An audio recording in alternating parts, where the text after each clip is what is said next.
اللهم صل وسلم وبارك على سيدنا محمد. الجو ساقع بقى وهنعمل حاجه تدفي. حله هننزل فيها بحبه زيت، وعندي بمكرونه. احلى حاجه بتدفي في الشتاء الاكله دي، كنا زمان واحنا صغيرين بنشتريها. هحمر المكرونه وارجع لكم. في المرحله دي كده بقى بقوم نازله بحبه شعريه عشان تطلع كلها لون واحد. غمقوا اللون ما تخافوش. هكمل تحمير وارجع لكم. بصوا بقى دلوقتي كده في المرحله دي ضربه طماطم في الخلاط. بسم الله.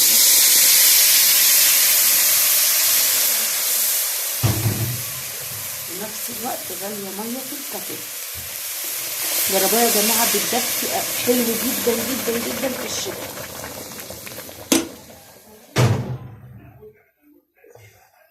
وادي البهارات بتاعتها: مرقتين، شويه شطه، فلفل اسمر، كمون وملح.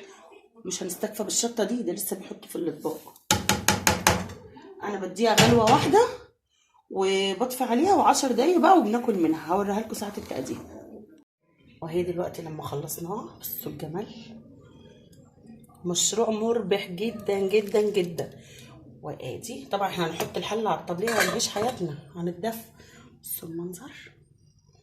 لسه هنحط شطه تاني. يا ريت بقى تتفضلوا معانا، ما تنسوناش باللايك. السلام عليكم ورحمه الله وبركاته.